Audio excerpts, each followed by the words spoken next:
أعوذ بالله من الشيطان الرجيم. بسم الله الرحمن الرحيم.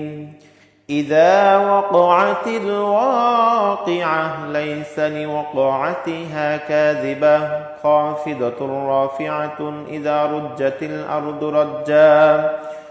وبست الجبال بسا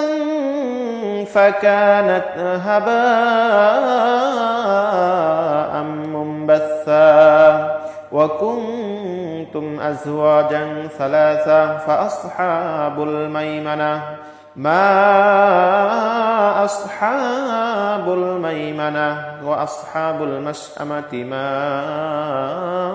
أصحاب المشأمة والسابقون السابقون أولئك المقربون في جنات النعيم ثلة من الأولين وقليل من الآخرين على سرر موضونة متكئين عليها متقابلين يطوف عليهم ولدان مخلدون بأكواب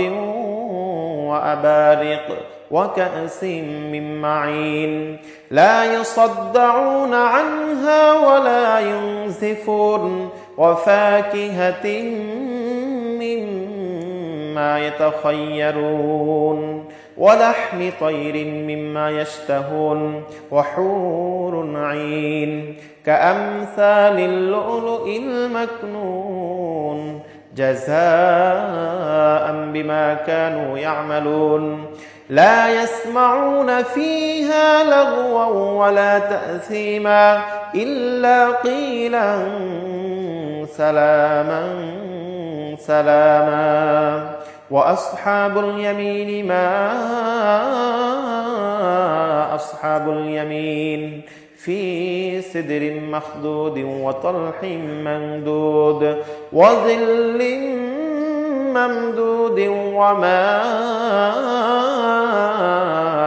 مسكوب وفاكهة كثيرة لا مقطوعة ولا ممنوعة وفرش مرفوعة إنا أنشأناهن إنشاء فجعلناهن أبكارا عربا أترابا لأصحاب اليمين ثلة من الأولين وثلة من الآخرين وأصحاب الشمال ما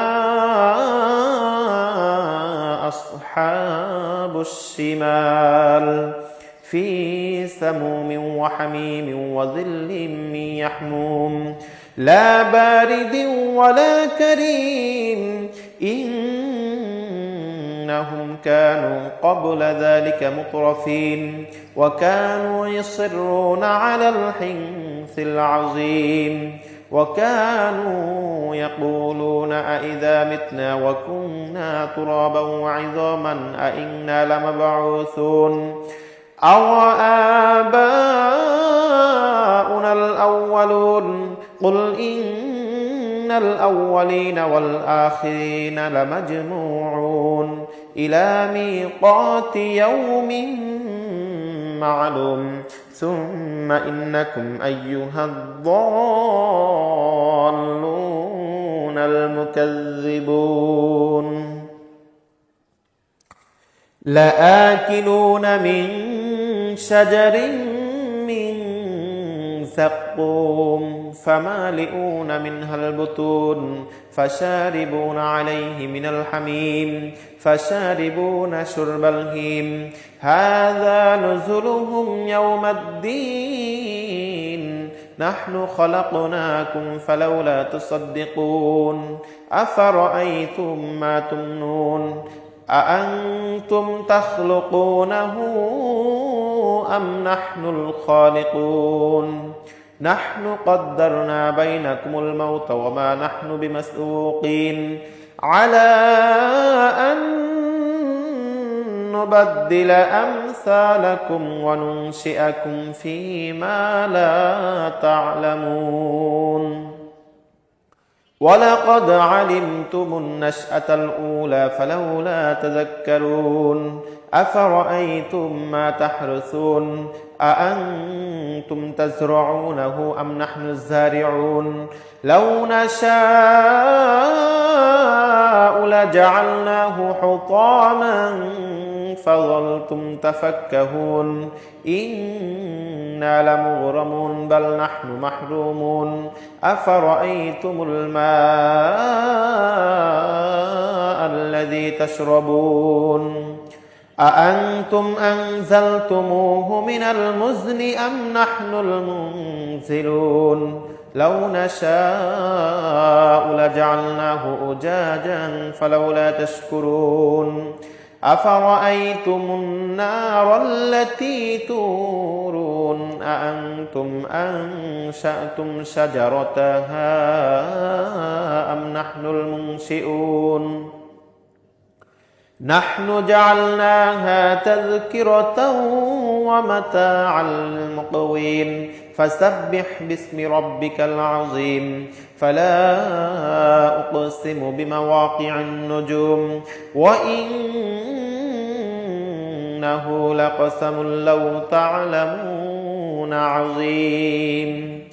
إنه لقرآن كريم في كتاب مكنون لا يمسه إلا المطهرون تنزيل من رب العالمين أفبهذا الحديث أنتم مدهنون وتجعلون رزقكم أنكم تكذبون فلولا إذا بلغت الحلقوم وأنتم حينئذ تنظرون ونحن أقرب إليه منكم ولكن لا تبصرون فلولا إن كنتم غير مدينين ترجعونها إن كنتم صادقين فأما إن كان من المقربين فروح وريحان وجنة نعيم وأما